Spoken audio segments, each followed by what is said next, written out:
All right. Good morning, everybody. Greg Lucchina, David Ling Real Estate, local Santa Cruz County realtor. I'm really excited to be here with you today and really excited for the guests that I have today. I'm here with Marisa Abzug Callender. She is a local coach. And so I'm going to let her introduce herself. But I am, just really excited to have her here. We're going to focus our discussion on goal setting today. So after she gives her introduction, we'll jump into a few questions. So Marisa, kick it off. Tell us a little bit about yourself and your business. Thanks, Greg. Thanks for having me. Yeah, I'm a business coach, and a lot of people don't know what that is. So I'll just take a moment to tell you there's lots of different kinds of coaches, but a business coach focuses on people who either want to build a business, want to see their business have better performance, maybe want to learn better ways of time management, any aspects of business I can help someone with. And I'm here in Santa Cruz and love what I do. Very good. Well, we're excited to have you here today. And really, it's just one of those things that, I'm so thrilled to kind of talk about goal setting because I know how important that is. And I'm sure you as a coach know how important that is. So, we'll dive right in.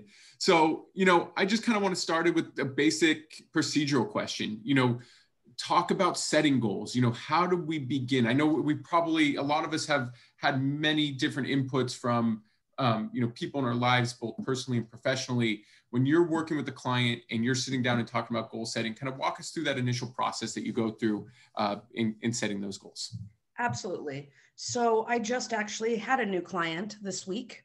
And what we worked on was, what is your big goal? Because often people will have a big goal. Let's say, for example, someone's goal is, I want to start a business, or I want to start a jewelry business, let's just say. Now, you can't just tomorrow open up a jewelry store. We have a lot of steps that we need to take to get there. So I call those meta goals. So a client will have a big goal, and then we set meta goals to help them get to that goal.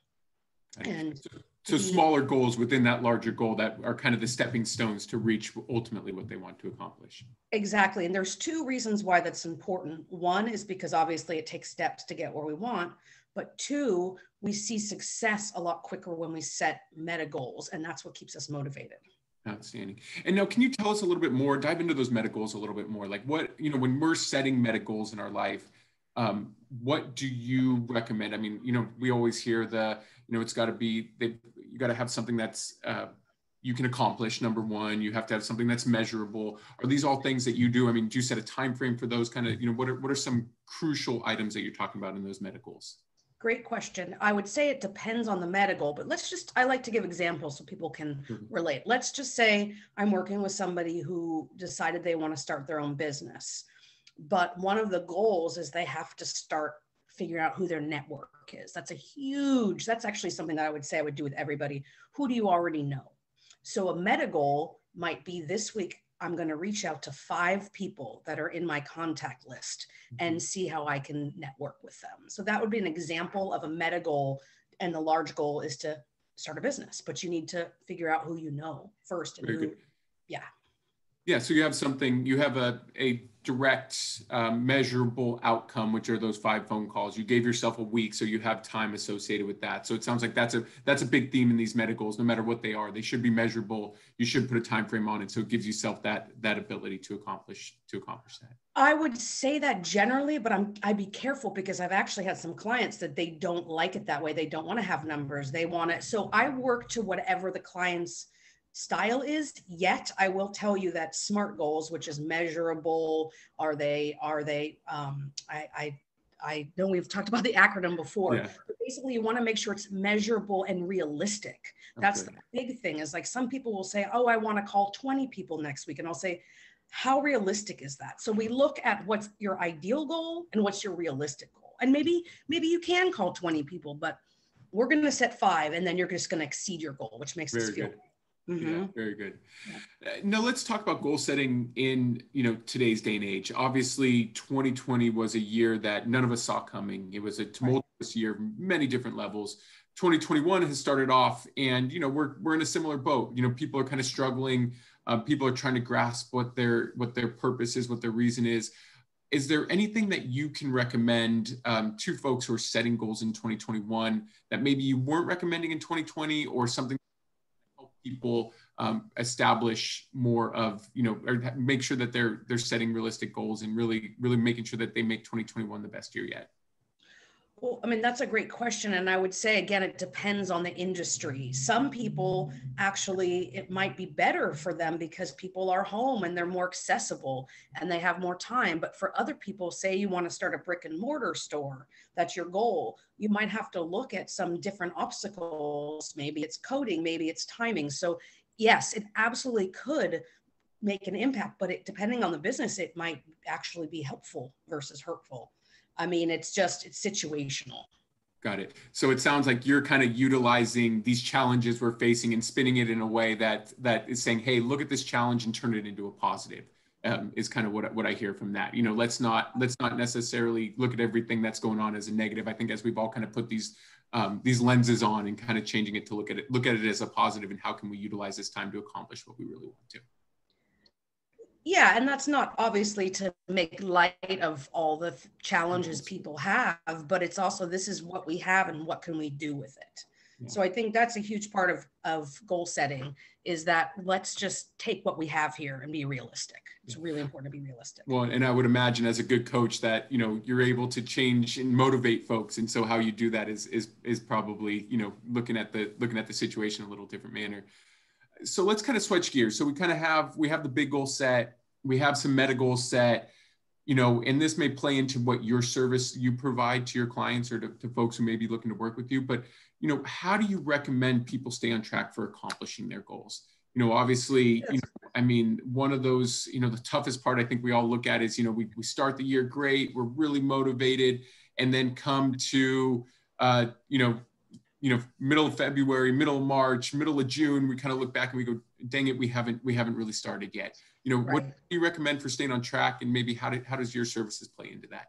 Okay, I apologize. The beautiful sunshine of Santa Cruz is coming into my window. Nice. Oh goodness. Well, that's a good plug. That's a good plug for my business, actually. Why people should move to Santa Cruz. So back to your business and goal accomplishment. On my face, and yes. So what I would say is accountability is huge, right? I mean, we can set a million goals, but if we don't have some sort of accountability. So I try really hard to be in contact with my clients. So say, for instance, we're meeting in 2 weeks. I will check in with them in the middle and say, how are these goals going? And it's never like, oh, I didn't do my goals. It's more like, okay, if someone doesn't meet their goals, what got in the way? So it's really important. That's a huge part of coaching, is looking at what's getting in the way. What is our block? So if somebody continually isn't meeting a goal, well, let's say, are we actually making a measurable goal for you? And what is getting in the way? Say, for instance, somebody's goal is, I want to exercise 3 days a week, which might help them be more motivated in their work, but they're only going 1 time a week. Whatever they're doing, what's got in the way? Oh, well, my kids eat at 6. Okay, well, maybe that's not the best time for you. So we always are reevaluating the goals to make sure that they are attainable. So that's a huge part of goal setting. Got it. So it sounds like if, you're not accomplishing something, look at the root cause of why that isn't accomplished. What do you need to change to make sure that you're prioritizing that item in your life to ultimately reach that bigger goal? Exactly. And is this actually a goal that you really had? Maybe you thought it was a goal 2 months ago, and now you're like, oof, this isn't as important as this other thing. So we're always reevaluating. Got it. So be open to change too. It sounds like is definitely something I know that's challenging for people. A lot of my business, obviously. I would say that you can't benefit really from coaching if you're not underneath there saying, I know that this might be hard, but this is what I need to do. And but we deal with challenges like, okay, you're scared of change. Let's talk about that. Like everything is something that we can bring up in coaching. It's not just about goals, because it's not on it's not that one dimensional. Of course, but it's always, it kind of streams back to what is our main accomplishment, or what are we looking to accomplish, I would imagine, when you're in your coaching. Exactly. I mean, obviously, if someone's goal is, I want to start a new business, and they're absolutely doing nothing to show me that, I would say, well, let's reevaluate the big goal. Is this really, and then somebody might be like, oh crap, it really is my goal. Why aren't I doing this? Or, oh, maybe I need to look at something else. That doesn't happen that much, but I'm just saying you have to be open to life changes. Yeah. Well, it's always great to have that third party, someone like yourself out there who can kind of see it, who can take a step back, who can look at it from a rational standpoint and really, help you assess that. So, it'd be great if somebody going through that to really have you in their toolbox ultimately to kind of help them guide through that process. Thank you. Yeah, it's a wonderful collaborative process. That's what I love about coaching is I would not say I am the expert. I am a witness and a mirror to help somebody see what they already have in themselves. Nice. That we somehow got lost. Mm-hmm.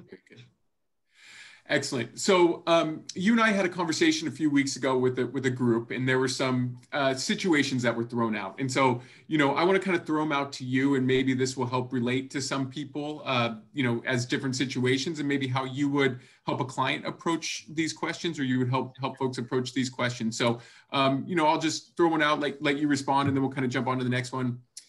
So the first one, somebody asked, how do you create a habit of being organized? And, organized is something I think we all want to be, but I think getting to the root of is, kind of the habit. And, I know a lot of that is goal, a lot of that is accountability, kind of what we spoke to. So when you're coaching a client, is whether being habit or being organized, kind of how, walk me through that process, and what would you kind of advise to that client if you were working with them? Sure. What I would say is first, I'd want to know what organized means to that client, because organized to you and organized to me might be different. So have somebody identify what organized is, and then make some actual goals around that. Okay, you want to have all of your email inbox have 10 emails. It depends on what someone's organization is. So we're going to look at that. And then to make it a habit, I actually ask people to schedule it in their calendar every day. Set some time aside for organization. If you want to do it, you have to schedule it. And then we would go from there. And that's where a habit is developed. You have to have it scheduled somehow, whether it's in your mind or in your calendar. I need it in my calendar. Got it. That's how I would handle that situation. Yeah. So identify what that organized mean, and that organized may mean something, it may not be organized for somebody, but identify what that means to the person, and then setting that habit is making sure you set that time ultimately in your day. Correct. To accomplish the goal that you're looking for. Exactly. It's repetition is what creates habit. Yeah, very good.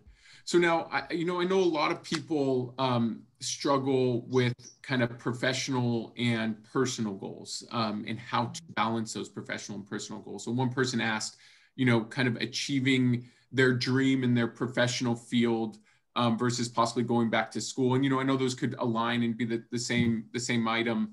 But, how do you kind of help people balance different goals that they may have, be it either professional or personal, or maybe within professional, expanding in their current professional career versus expanding, maybe going back to school to exploring another option. So balancing those two separate goals or those two separate paths. Yeah, that's a great question. What I would say is I'm always doing that with every client, because you can't really separate completely business and your other parts of your life, because we don't live like that. We can't compartmentalize. So say somebody wants to start a business, there probably are some personal things going on. How do you take the time? Maybe they have a family. Maybe they have, I don't know, maybe they have children. We do need to look at all of it, which includes personal and professional. That said, something like school, well, is the person wanting to go back to school? Is it something that they can afford? So you have to look. These questions are great, but there's so many variables. But yes, you think about you as a professional. Do you ever have a day where your personal life isn't part of your day? No, never. Exactly. So it's important to identify that, and that the question of whether you want to go back to school, that really, I would sit with somebody and say, what is your end goal? And I usually will ask somebody too, what kind of money do you want to make? If someone tells me they want to make $200,000 and their dream job is to work at McDonald's, I'm not saying there's anything wrong with that, but we need to look at how those goals can match up. If somebody says, my dream is to become a mechanic, which is great. Okay, you could go to Cabrillo to get that, and you can have a great career. So you have to look at what the path is. Going to school might not be part of that path, and it might. Got it. Very good. Yeah. So it sounds like don't look at them it's separate. It's they all intertwine, and you have to make sure that they match up. And your goal is, your personal life, your personal goals kind of feed into your professional goals, and vice versa. That they're all aligned in regards. Right, and I do want to add this little plug, but I'm also a licensed therapist. So in those times where maybe personal stuff comes up, I definitely have the experience, and I can handle those issues completely, and then also weave it with the coaching. It's pretty interesting. Yeah. It sounds like you have a full toolbox over there to help everybody in any way, shape, or form. So pretty impressive. It's filling up. Let's put it that way. That's good. That's good. So the next kind of situation was, we had somebody on the call that was a middle stages successful entrepreneur, and they are looking to elevate their business, and they were kind of feeling stuck. When you're looking at it from a goal standpoint, how would you recommend they kind of challenge themselves to get out of that rut that they're feeling in, or how would you challenge somebody to kind of get out of a rut from a goal standpoint? Great question. That's actually very common. What I would say is, what did you love about your job before? What drove you before? So often we have the answers, it's just we forgot. So I will often ask people, which is a very common coaching tool, is to say, what did you in the past? What worked? What's happening now? And usually someone can see a disconnect. Like, oh, in the past I was advertising my business 3 days a week. I was doing whatever, I was engaging, and now I'm not doing any of that. Of course I'm not, isn't. So you help people see what they did before, because obviously if you're stuck, there was a time that you were making progress. And so what's different? And maybe there's personal stuff. Maybe they just need to acknowledge that's different because life is different. There's so many, but you can definitely help somebody see their past behavior and compare it to now, and it helps them have perspective. Very good. So it sounds like find that motivating factor that you had there that got you into the business, that made you fall in love with that business, that got you to that successful point. Let's reengage that part of the business in order to. Perfect. Exactly. And I'm going to be honest. Some people say, "Oh, crap, I'm not into this anymore," and then we have a whole other discussion. But that might not be the case. So we've got to see if you're still driven by the same things, and if you're not, can your current job still fulfill you, your current career? Mm-hmm. Great. So last one, and I think this will kind of give you a chance to really talk about your services and what you provide, because I imagine this is what you do for a lot of your clients. But what are best practices you have to motivate folks to reach their goals, and then kind of what do you do as a coach? And I know we've kind of touched on this, but kind of going over again, you as a coach, what are some best practices that you employ with your clients? And then, what are some recommendations that you have? Yeah, I would say, to be honest, the best practices are helping clients find attainable goals so they can start feeling confident. The reality is, if we don't believe in ourselves, nothing else really matters. So I would say my best practices are this is kind of cliche, but being a cheerleader, like really helping people see what their value is, why they're doing this, and that what they are doing is important. And that's what motivates people. So that's why we want to set goals so people can say, oh my God, I did it. Like, Greg, when you accomplish something, like, say, for instance, have you ever done any endurance sports or like done anything like that? I ran a half marathon at one point in my life. I was a little bit younger and in better shape, but yeah, I ran a half marathon. Yeah, I did those when I was younger and better shape too. But how did you feel when you saw yourself making progress, when 1 week, a mile was hard for you, and then the next week you could do 3? Like, what did that feel like for you? It was great. It was exhilarating. You could see you could feel the accomplishment. It wasn't even seeing it. It was, you could feel it in your body that you were accomplishing something, moving towards your goal. That's what I strive for in my clients, to help them have that feeling. Very good. And help them find goals that will give them that feeling. Awesome. To keep them motivated. Awesome. Yeah. Well, very good. Well, that wraps up my questions today. So I wanted to say thank you so much for taking the time again to kind of come on here, have a quick conversation. And so before we leave, how do folks get in touch with you if they do have questions about coaching and about goal setting? What's the best way to, reach out to you and kind of get into your program? Thank you, Greg. I am called the Fork in the Road Coach. So if you want to find me online, it's www.theforkintheroadcoach.com. And I do offer a 30-minute complimentary consultation just to see if we're a good fit. So if you're at all interested, my email is also Marisa, Marisa, at theforkintheroadcoach.com. And yeah, and if you're interested in my website also talks about my therapy services if you're interested in that. Awesome. Well, thank you so much. Again, I'm Greg Lucchina with David Ling Real Estate, local Santa Cruz County realtor. You can reach me at 831-600-5581. That's call and text friendly. So feel free to reach out to me. Again, thank you so much, Marisa, for taking the time this morning, and looking forward to setting, obtainable, reachable goals in 2021 and beyond. We'll check back in about that. Perfect. I'm sure you will. I'm sure good. you will. Thank you so much for having me. It's been a pleasure. Yeah, you too. Have a great one. You too. Bye.